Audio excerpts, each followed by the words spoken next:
首が落ちた話。芥川龍之介。上。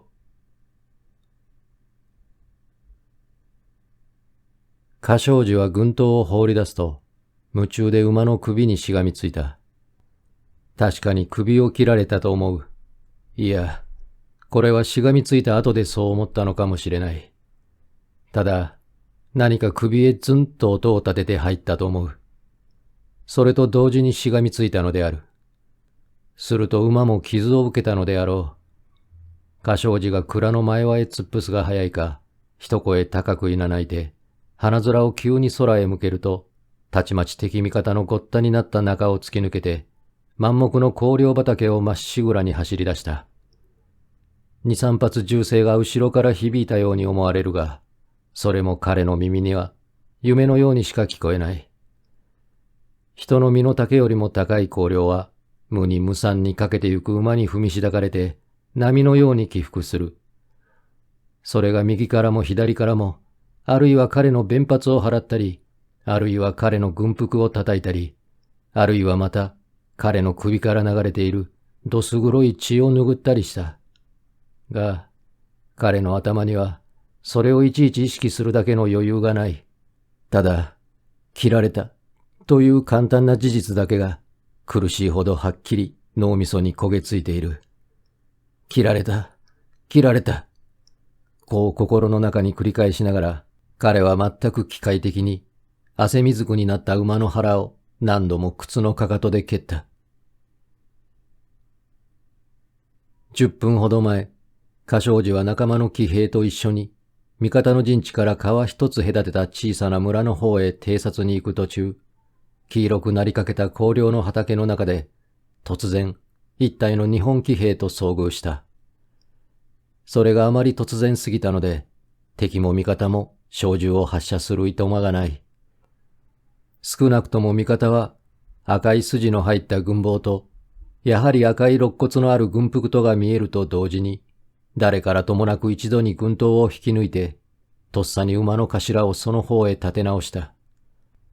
無論その時は、万一自分が殺されるかもしれないなどということは、誰の頭にも入ってこない。そこにあるのはただ敵である。あるいは敵を殺すことである。だから彼らは馬の頭を立て直すと、いずれも犬のように歯をむき出しながら、猛然として日本騎兵のいる方へ殺到した。すると敵も彼らと同じ衝動に支配されていたのであろう。一瞬の後には、やはり歯をむき出した。彼らの顔を鏡に映したような顔が、いくつも彼らの左右に出没し始めた。そうしてその顔とともに、何本かの軍刀が、忙しく彼らの周囲に風を切る音を起こし始めた。それから後のことは、どうも時間の観念が明瞭でない。丈の高い香料が、まるで嵐にでもあったように揺すぶれたり、その揺すぶれている穂の先に、赤金のような太陽がかかっていたりしたことは、不思議なくらいはっきり覚えている。が、その騒ぎがどのくらい続いたか、その間にどんな事件がどんな順序で起こったか、こういう点になると、ほとんど何一つはっきりしない。とにかくその間中、嘉祥寺は自分にまるで意味をなさないことを、気違いのような大声でわめきながら、むやみに軍刀を振り回していた。一度その軍刀が赤くなったこともあるように思うが、どうも手応えはしなかったらしい。そのうちに振り回している軍刀の柄がだんだん油汗でぬめってくる。そうしてそれにつれて妙に口の中が乾いてくる。そこへほとんど眼球が飛び出しそうに目を見開いた血相の変わっている日本騎兵の顔が大きな口を開きながら突然彼の馬の前に踊り出した。赤い筋のある軍帽が半ば裂けた間からは、いがぐり坊主の頭が覗いている。嘉祥寺はそれを見ると、いきなり軍刀を振り上げて、力いっぱいその帽子の上へ切り下ろした。が、こっちの軍刀に触れたのは、相手の軍帽でもなければ、その下にある頭でもない。それを下から跳ね上げた向こうの軍刀の鋼である。その音が煮えくり返るような周囲の騒ぎの中に、恐ろしくカンとさえ渡って、磨いた鉄の冷ややかな匂いを、一度に鋭く鼻の穴の中へ送り込んだ。そうしてそれとともに、まばゆく火を反射した幅の広い向こうの群島が、頭の真上へ来て、くるりと大きな輪を描いた。と思ったとき、歌唱時の首の付け根へは、何とも言えない冷たいものがずんと音を立てて入ったのである。馬は傷の痛みでうなっている歌唱時を乗せたまま、香料畑の中を無に無産にかけていった。どこまでかけても香料は尽きる様子もなく茂っている。人馬の声や群島の切り合う音は、もういつの間にか消えてしまった。日の光も秋は、両島と日本と変わりがない。繰り返して言うが、歌唱時は馬の背に揺られながら、傷の痛みでうなっていた。が、彼の食いしばった歯の間を漏れる声には、ただうなり声という以上に、もう少し複雑な意味がある。というのは、彼は一人、肉体的の苦痛のためにのみ呻吟していたのではない。精神的な苦痛のために、死の恐怖を中心として、目まぐるしい感情の変化のために泣きわめいていたのである。彼は永久にこの世界を別れるのがたまらなく悲しかった。それから、彼をこの世界と別れさせるようにしたあらゆる人間や事件が恨めしかった。それからどうしてもこの世界と別れなければならない彼自身が腹立たしかった。それから、こんな種々雑多の感情は、それからそれへと縁を引いて、際限なく彼を苛みに来る。だから彼はこれらの感情が往来するのに従って、死ぬ、死ぬ、と叫んでみたり、父や母の名を呼んでみたり、あるいはまた日本騎兵の悪行を言ってみたりした。が、不幸にしてそれが一度彼の口を出ると、何の意味も持っていないしゃがれたうなり声に変わってしまう。それほどもう彼は弱ってでもいたのであろう。私ほどの不幸な人間はない。この若さにこんなところまで戦に来て、しかも犬のようにわけもなく殺されてしまう。それには第一に、私を切った日本人が憎い。その次には、私たちを偵察に出した私の隊の上官が憎い。最後に、こんな戦争を始めた日本国と清国とが憎い。いや、憎いものはまだ他にもある。私を兵卒にした事情に幾分でも関係のある人間が、皆私には敵と変わりがない。私はそういういろいろの人間のおかげで、したいことのたくさんあるこの世の中と、今の今、別れてしまう。ああ、そういう人間や事情のするなりにさせておいた私は、なんという馬鹿だろう。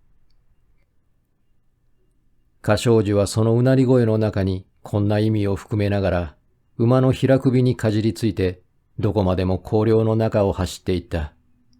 その勢いに驚いて、時々うずらの群れが慌ただしくそここから飛び立ったが、馬はもとよりそんなことには頓着しない。背中に乗せている主人が、時々ずり落ちそうになるのにも構わずに、泡を吐き吐き、かけ続けている。だからもし運命が許したら、歌唱時はこの不断の審議の中に、自分の不幸を上天に訴えながら、あの赤金のような太陽が西の空に傾くまで、日一日、馬の上で揺られ通したのにそういない。が、この平地が次第に緩い斜面を作って、荒涼と荒涼との間を流れている幅の狭い濁り川が、行く手に明るく開けたとき、運命は二三本の川柳の木になって、もう落ちかかった葉を低い梢に集めながら、いかめしく川の縁に立っていた。そうして、歌唱時の馬がその間を通り抜けるが早いか、いきなりその茂った枝の中に彼の体を抱き上げて、水際の柔らかな泥の上へ真っ逆さまに放り出した。その途端に歌唱時は、どうかいう連想の関係で、空に燃えている鮮やかな黄色い炎が目に見えた。子供の時に彼の家の厨房で、大きなかまどの下に燃えているのを見た鮮やかな黄色い炎である。ああ、火が燃えている、と思う。その次の瞬間には、彼はもういつか正気を失っていた。中。馬の上から転げ落ちた歌唱寺は、全然正気を失ったのであろうか。なるほど。傷の痛みはいつかほとんどしなくなった。が、彼は土と血とにまみれて、人気のない川の縁に横たわりながら、川柳の葉が撫でている高い青空を見上げた覚えがある。その空は、彼が今まで見たどの空よりも奥深く青く見えた。ちょうど大きな愛の亀を逆さまにして、それを下から覗いたような心持ちである。しかもその亀の底には、泡の集まったような雲がどこからか生まれてきて、またどこかへ悠然と消えてしまう。これがちょうど絶えず動いている川柳の葉にかき消されていくようにも思われる。では、歌唱寺は全然正気を失わずにいたのであろうか。しかし彼の目と青空との間には、実際そこになかったいろいろなものが影のようにいくつとなく去来した。第一に現れたのは、彼の母親の薄汚れた君子である。子供の時の彼は、嬉しい時でも悲しい時でも、何度この君子にすがったかわからない。が、これは思わず彼が手を伸ばして捉えようとする間もなく視界から消えてしまった。消える時に見ると、君子は紗のように薄くなって、その向こうにある雲の塊をキララのように透かせている。その後からは、彼の生まれた家の後ろにあるだだっ広いごま畑が滑るように流れてきた。寂しい花が日の暮れを待つように咲いている真夏のごま畑である。歌唱寺はそのごまの中に立っている自分や兄弟たちの姿を探してみた。が、そこに人らしいものの影は一つもない。ただ色の薄い花と鳩がひっそりと一つになって薄い日の光によくしている。これは空間を斜めに横切って吊り上げられたようにすっと消えた。するとその次には妙なものが空をのたくってきた。よく見ると、当夜に町を担いで歩くあの大きな竜頭である。長さはおよそ4、5軒もあろうか。竹で作った骨組みの上へ紙を貼って、それに青と赤との絵の具で華やかな彩色が施してある。形は絵で見る竜と少しも変わりがない。それが昼間だのに、中へろうそくらしい火を灯して、彷彿と青空へ現れた。その上不思議なことには、その竜頭がどうも生きているような心持ちがする。現に長い髭などは一人でに左右へ動くらしい。と思ううちに、それもだんだん視野の外へ泳いでいって、そこから急に消えてしまった。それが見えなくなると、今度は華奢な女の足が突然空へ現れた。転足をした足だから、細さはようやく3寸余りしかない。しなやかに曲がった指の先には、薄白い爪が柔らかく肉の色を隔てている。庄司の心には、その足を見た時の記憶が夢の中で食われた飲みのようにぼんやり遠い悲しさを運んできた。もう一度あの足に触ることができたなら。しかしそれは無論もうできないのにそういない。こことあの足を見たところとの間は何百里という道のりがある。そう思っているうちに足はみるみる透明になって自然と雲の影に吸われてしまった。その足が消えた時である。歌唱寺は心の底から今までに一度も感じたことのない不思議な寂しさに襲われた。彼の頭の上には大きな青空が音もなく覆いかかっている。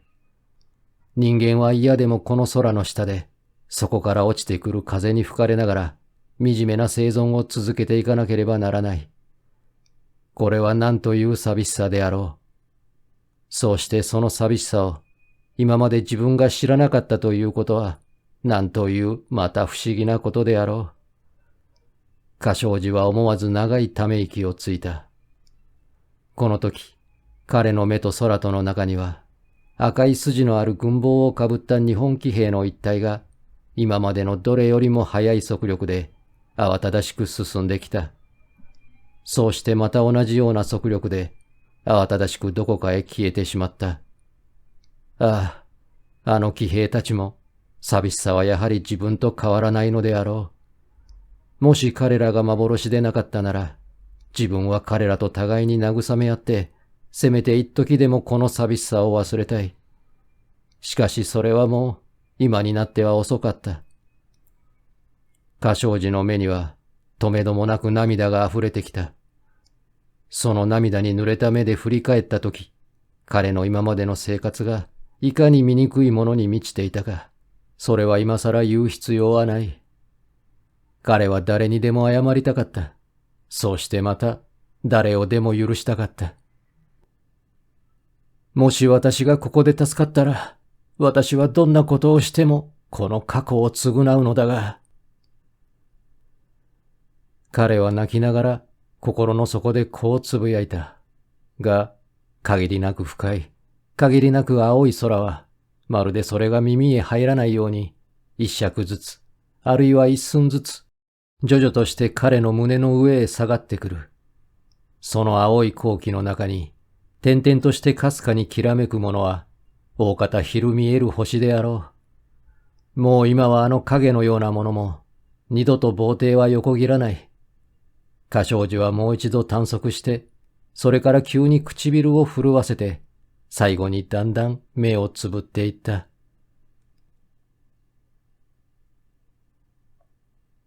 下。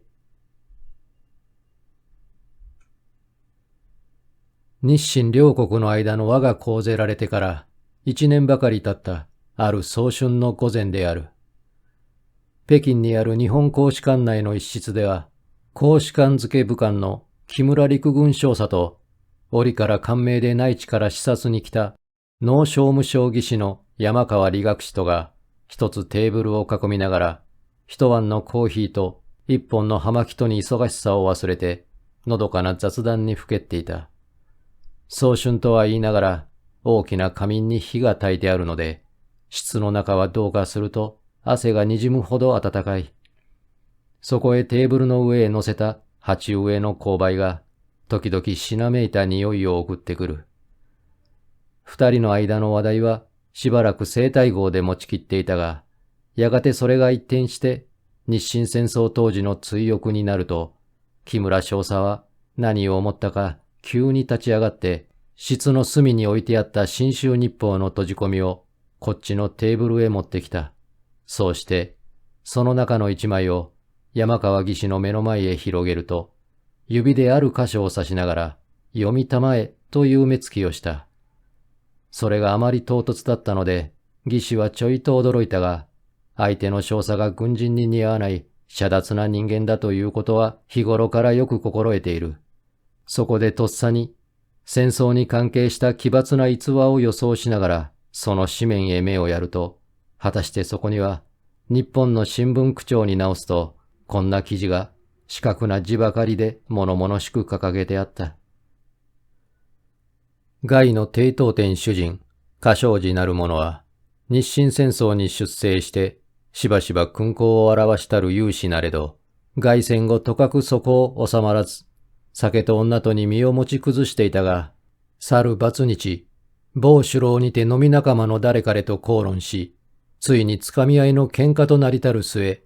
頸部に重傷を負い、即刻絶命したり。ことに不思議なるは、同人の頸部なる傷にして、子はその際狂気にて傷つけられたるものにあらず、全く日清戦争中、戦場にて置いたる傷口が、再び破れたるものにして、実験者の談によれば、格闘中同人がテーブルと共に転倒するや否や、首はがぜん、喉の皮一枚を残して、鮮血と共に症状に間延び落ちたりという。ただし、当局はその真相を疑い、目下犯人減反中のよしなれども、書状の暴行が首の落ちたることは、乗せて両妻死にもあれば、外、歌唱寺のごときも、そのことなしとは言うべからずか、うんぬん。山川技師は読み終わるとともに、呆れた顔をして、なんだいこれは。と言った。すると木村少佐は、ゆっくり葉巻の煙を吐きながら、応用に微笑して、面白いだろ。こんなことは品でなくってはありやしない。そうどこにでもあってたまるものか。山川義士もニヤニヤしながら、長くなった葉巻の灰を灰皿の中へ叩き落とした。しかも、さらに面白いことは、少佐は妙に真面目な顔をして、ちょいと言葉を切った。僕はその歌唱寺というやつを知っているんだ。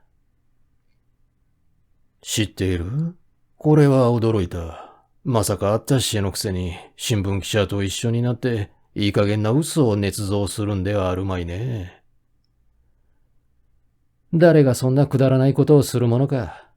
僕はあの頃、バツトンの戦いで負傷した時に、その歌唱寺というやつも、やはり我が軍の野戦病院へ収容されていたので、品子の稽古方々、二三度話をしたことがあるんだ。首に傷があると言うんだから、十中八九、あの男に違いない。何でも偵察か何かに出たところが、我が軍の騎兵と衝突して、首へ一つ日本刀をお見舞い申されたと言っていた。ええ、妙な縁だね。だが、そいつはこの新聞で見ると、無頼漢だと書いてあるではないか。そんな奴はいっそその時に死んでしまった方が、どのくらい世間でも助かったか知れないだろう。それがあの頃は、ごく正直な人のいい人間で、捕虜の中にもあんな従順な奴は珍しいくらいだったんだ。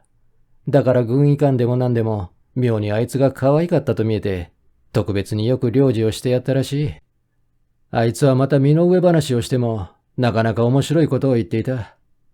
ことにあいつが首に重傷を負って、馬から落ちた時の心持ちを僕に話して聞かせたのは、今でもちゃんと覚えている。ある川の縁の泥の中に転がりながら、川柳の木の空を見ていると、母親の君子だの、女の素足だの、花の咲いたごま畑だのが、はっきりその空へ見えたと言うんだが、木村少佐は葉巻を捨てて、コーヒー茶碗を唇へ当てながら、テーブルの上の勾配へ目をやって、独り言のように言葉を継いだ。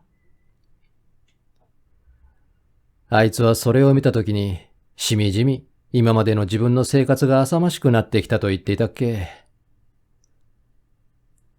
それが、戦争が済むとすぐに無頼漢になったのか？だから人間は当てにならない。山川義士は椅子の背へ頭をつけながら足を伸ばして皮肉に葉巻の煙を天井へ吐いた。当てにならないというのはあいつが猫をかぶっていたという意味か？そうさ。いや、僕はそう思わない。少なくともあの時はあいつも真面目にそう感じていたんだろうと思う。おそらくは今度もまた首が落ちると同時に、新聞の言葉をそのまま使えば、やはりそう感じたろう。僕はそれをこんな風に想像する。あいつは喧嘩をしているうちに、酔っていたからわけなくテーブルと一緒に放り出された。そうしてその拍子に傷口が開いて、長い弁髪をぶら下げた首がごろりと床の上へ転げ落ちた。